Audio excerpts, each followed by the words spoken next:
gente, tudo bem? Aqui é a Mika, saudades de gravar aqui. Eu vim fazer um pequeno adendinho que eu espero que ajude alguém, alguma coisa assim, porque eu acho que essa é uma daquelas coisas que mais traz um sofrimento discreto, um sofrimento invisível, por ser uma daquelas coisas que as pessoas têm muita dificuldade de traduzir em palavras. E são aquelas coisas assim que tecnicamente não tem um contexto específico. Eu vim falar aqui sobre a questão desses dois lados, né, conjugados, que é quando temos o espírito regendo sobre a matéria e a matéria regendo sobre o espírito. E qual é a diferença entre os dois? E aqui eu não tô falando de nenhum tipo de conhecimento extremamente espiritual, extremamente esotérico, não tem nada a ver provavelmente com que alguém já está acostumado a saber ou entende por isso. É mais sobre quando vamos tentar aplicar isso na vida prática de uma forma que seja muito objetiva, assim. Geralmente as pessoas vão para um lado específico deles, que é quando as pessoas pensam que elas estão agindo com o espírito, certo? Que o espírito é maior nesse sentido do que a matéria delas. E na verdade o que está acontecendo é o processo inverso. Então, é óbvio. E também tem o lado contrário, que quando as pessoas, né, quando elas começam a evoluir um pouco mais, assim, a cabeça, elas começam a, às vezes, podem se pegar nessa armadilha de pensar que, devido aos atos ou comportamentos delas, a matéria delas está agindo sobre o espírito. E aí aqui é exatamente uma forma de a gente conseguir, e as pessoas geralmente só conseguem realmente perceber o estado dessa ilusão quando elas conseguem ultrapassar as ilusões das aparências. Então, por isso mesmo que eu vou tentar ao máximo aqui elaborar de uma forma que pareça não complexa, porque não é só porque me falta vocabulário. E como é que você pode, de certa forma, né, conseguir discernir quando é que é um ou quando é que é o outro? É óbvio, não é uma coisa tão dual assim. E eu não quero apresentar nenhum tipo de visão maniqueísta em relação a isso. É literalmente uma coisa que às vezes você tá pensando que tá acontecendo uma coisa, ou que você tá sendo uma pessoa materialista, ou às vezes há muitas pessoas que pensam que estão realmente nutrindo o seu espírito, e na verdade o que tá acontecendo é exatamente o contrário. Bom, enfim, vocês já entenderam, né? Então eu vou tentar aqui dar um pequeno exemplo só pra começar. Um ateu, tá? Temos um ateu e um religioso. E a gente vai colocar aqui dois estereótipos muito comuns, porque a gente vai conseguir perceber isso da melhor forma possível. Por exemplo, a gente tem um ateu que, às vezes, ele tem muito mais companhia do espírito do que uma pessoa que tem religião.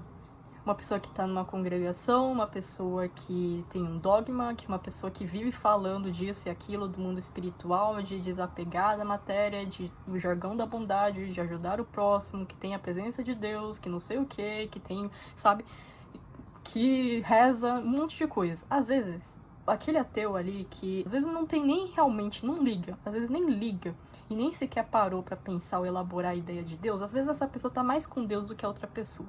E por que isso acontece? Não parece contraintuitivo? Por que seria dado mais, digamos assim, oportunidade ou acesso, né, ao espírito a uma pessoa que não crê nessas coisas, uma pessoa que não está fazendo um trabalho direto e objetivo de nutrir o seu espírito, do que uma pessoa que ali está, às vezes, até tentando, mesmo na sua ignorância, fazer de tudo para se aproximar do seu espírito. Por que isso?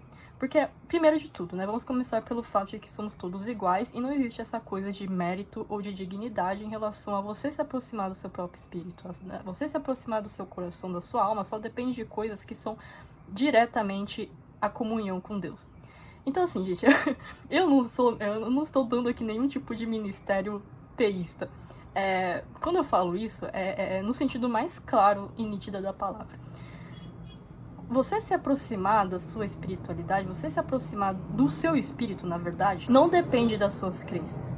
E essa não é uma visão que, vamos colocar aqui, o divino ou a fonte, ou como é que você chama, se importa. Não importa a cascata, né? Não importa o casco. O que importa é aquilo que está dentro, certo? Por isso que se diz que quando você é julgado, no fim dos tempos, Você não está sendo julgado pelos seus erros ou pela sua ignorância. Você é julgado pela sua consciência. Você é julgado por aquilo que você... a sua luz, aquilo que você sabe. Então, com isso, a gente quer dizer que quando você se aproxima do espírito, essa é uma relação direta. Então, às vezes, um ateu ele tem uma relação muito mais direta do que um religioso super crente, porque ele tem uma facilidade de acessar as coisas no seu estado mais cru ou nu. Isso não é uma fatalidade para todos, é óbvio. Temos ateus que vão, digamos assim, ser ateus não só de cabeça, mas eles são ateus de coração, e aí dá na mesma, né? Mas é exatamente isso que eu queria dizer sobre essa questão de quando a gente acha que é espiritualizado por ter uma aparência, por ter uma representação ou uma manifestação externa de espiritualidade. Só que se essa manifestação externa ela for tipo um complô, ou for uma casca oca que não tem um sentido, ou que não faz jus àquele sentido que ele está procurando, então você está alimentando uma coisa que não é real, ou uma coisa que não é aquilo que você realmente procura. Então esse é um dos problemas que as pessoas chegam quando elas pensam que elas estão conduzindo um caminho, ou a sua vida, baseada no espírito, e na verdade todas as suas escolhas, os seus pensamentos e as suas crenças conduzem elas mais para a matéria. Agora, isso não tem nada a ver, tá, gente? Quando eu tô falando disso, não tem nada a ver com demonizar o espírito à matéria. Inclusive, a partir disso, é o primeiro ponto que a gente vai tentar, que eu vou tentar esclarecer aqui, né? Porque, cadê o papel? Veja como essa é uma das coisas que mais se propagou de uma forma simplista, que é muito fácil você cair e acontecer exatamente esse engano. A questão do espírito sobre a matéria ou da matéria sobre o espírito não está no assunto visível que lhes é representável como símbolos associativos a cada um deles, mas factualmente o que está agindo por trás deles. O que isso quer dizer? O que seria um símbolo associativo a cada um deles, né? Porque coisas são simbólicas. Quando as pessoas falam, vamos colocar aqui os dois assuntos aqui, o espírito e a matéria. O que as pessoas associam ao espírito? A qualquer coisa, sabe? Tipo, a espiritualidade em si, uma religião, alguma filosofia, né, mais metafísica, alguma coisa assim. Isso aqui são símbolos associativos do espírito. Ou sobrenatural, enfim, sei lá. E aí aqui a gente tem a matéria e coisas associativas a ela. Então a gente vai colocar aqui, por exemplo, assuntos da nossa vida física, saúde, o corpo, o trabalho, o dinheiro, coisas assim que estão na nossa vida humana. E aí, qual é o problema de quando a gente fica preso aos símbolos associativos a cada um deles e a gente pensa que por a gente estar vivendo ou nutrindo ou se importando, né, digamos assim, desprendendo energia a cada um deles, que isso por si só está diretamente fazendo com que a gente seja mais materialista ou espiritualista. O problema disso é que você está ali falando para si mesmo que são essas coisas em si que são imbuídas já com esses significados. Que você ter uma religião já vai te tornar mais espirituoso, ou que você cuidar do seu corpo, você cuidar das suas finanças vai fazer você se tornar mais materialista. Agora, um fato tem certas coisas que estão mais próximas de uma coisa ou de outra. Tem certas coisas que vão facilitar com que o nosso caminho vá mais para um lado do que para o outro. Isso é um fato. Mas não são as coisas em si que fazem a gente ser mais um ou outro. Porque o que vai fazer com que a gente lá no fundo, realmente tenha uma vida onde o espírito está ali ocupando seu lugar acima da matéria, ou a matéria esteja acima do espírito, é a nossa percepção com que a gente vive essas coisas. É a percepção que está por trás dessas coisas, ou seja, a sua consciência, é aquilo que o significado, o sentido, o interno, certo? O seu íntimo dentro dessas coisas. Quando você vê as coisas com amorosidade, quando você percebe o porquê, o sentido, ou você traz um sentido de conexão, um sentido de aceitação e afirmação da vida, através até mesmo de uma vivência extremamente dolorosa e ilusória, quem está regendo ali na sua realidade, na sua experiência, é o espírito. Porque só o espírito teria condições de afirmar uma coisa da vida, certo? Então você está com um pensamento purificado, é o amor, a honra, a dignidade, as coisas que você dá às coisas. que faz com que você esteja vivendo uma vida em que o espírito é maior que a matéria. Não importa o que está acontecendo ou o que você está vivendo na sua vida. E esse é o problema que muitas pessoas chegam quando elas começam a evoluir um pouquinho, mas às vezes elas caem exatamente nessa maracutaia. Porque as pessoas vão dizer que se você não frequenta uma igreja, você não frequenta uma missa, ou então quando você para de sonhar, quando não acontece uma coisa explosivamente extrafísica, as pessoas pensam que elas estão perdendo proximidade espiritual. As pessoas pensam que estão perdendo contato com elas mesmas. Então, como é que as pessoas realmente deveriam estar diagnosticando a vida delas? Não é pelas coisas externas. É pelo sentimento interior que está imbuído em você. Tá certo? E aí, independente das circunstâncias externas, se elas têm alguma relação com frutos de escolhas materialistas ou não, ainda assim é a percepção presente que importa, certo? Então, veja bem, vamos colocar agora o exemplo contrário. A pessoa, ela começa a se encher de vários pensamentos e crenças sobre como ela pode se espiritualizar mais, né, digamos assim. E aí, tem muitas dessas visões que elas estão muito atadas à relação com negar a matéria, certo? Ou seja, abandonar tudo aquilo que tem relação com a matéria, porque é óbvio que a matéria está, de certa forma, ligada às paixões mais inferiores. E aí o que acontece com a pessoa? Ela começa a fazer de tudo, por exemplo, para negar a matéria ou para superestimar as coisas do espírito. Obviamente, tudo isso no campo das aparências. Então ela começa a fazer mil coisas, ela começa a sentir a necessidade de estar numa igreja, ou de estar dentro de uma seita, ou de estar dentro de uma escola, ou de ver só conteúdo sobre isso, ou de, convencer outras pessoas de si. E independente de qual seja a sua boa vontade por trás disso ou não, o fato é que o sujeito está tratando o objeto com inferioridade. Ou seja, o que acontece é que muitas pessoas, sem perceber, elas estão começando a pôr uma visão materialista sobre exatamente as coisas materiais. O que está ligado à matéria, por exemplo? Uma coisa materialista. O ego, por exemplo, certo? E o que é uma visão egóica? É uma visão limitada, é uma visão que nega muitas partes e aspectos da vida, que nega ainda mais as sombras, né? Criando ainda mais sombras. Então, quando você começa a sentir essas coisas, como, por exemplo, um certo orgulho, ou como você começa a sentir essas coisas como um certo senso de superioridade, um certo senso de alívio por você estar fazendo coisas ditas espirituais ou não, ali está presente o ego. Então, qual é a coisa que está realmente acontecendo ali por trás daquilo? Continua sendo a matéria sobre o espírito. Não importa o quão espiritual você esteja, ou quão espiritual pareça aquela experiência em si. Então, veja bem, é muito difícil, às vezes, de se distinguir isso na prática, porque as coisas, elas se confundem e se mesclam. Vocês devem lembrar daquela coisa simplória do sujeito, verbo e predicado, certo? Nessas coisas aqui, você consegue discernir bem melhor. O que realmente vai ditar a sua percepção? O sujeito, e não o objeto. E o objeto, ele está ligado ao verbo, certo? Então, o que a gente pode concluir por isso?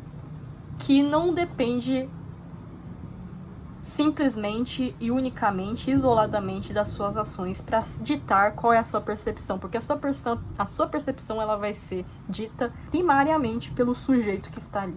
Se o seu sujeito está com uma percepção, uma consciência que difere, e às vezes, muitas vezes, que é completamente contrária, tá? Aquilo que você diz ser, ou aquilo que você acredita que é, ou aquilo que você fala que vai fazer, e no fundo você faz, só que o seu pensamento, o seu sentimento, sua intenção e a sua consciência não está realmente fazendo aquilo que você diz, o que acontece é que você fica preso naquilo que você pensa que é e não naquilo que realmente é. Isso é uma coisa que eu tinha visto de um vídeo de uma outra pessoa, bem curtinho, de uma gringa, que eu achei genial que ela falou. Que ela perguntou a si mesma, né? Eu acredito que ela era cristã. E ela estava se perguntando e questionando a questão de que ela começou a procurar insistentemente, certo? Formas de ela honrar a sua espiritualidade. E aí ela começou a tentar entrar numa igreja e escrever só livros e conteúdo sobre isso e aquilo. E aí, só que isso não estava trazendo satisfação interna. Que eu vou até transcrever exatamente como ela colocou ali. É a minha perspectiva do que é divino, ou seja, de Deus, realmente de Deus, ou é um sistema que foi propagado e passado pelo homem? O que são coisas mundanas? São as coisas dentro e vindas do mundo, em si, por si mesmas, mundanas, ou é a nossa perversão que causa uma coisa a ser mundana? Então é exatamente isso. Qual é a primeira coisa que o Espírito traz como fruto quando a gente está perto dele? Paz interior. Paz interior. Se essa paz interior não está em você, numa coisa que você está falando, eu estou fazendo isso pelo meu Espírito, o Espírito está realmente ali?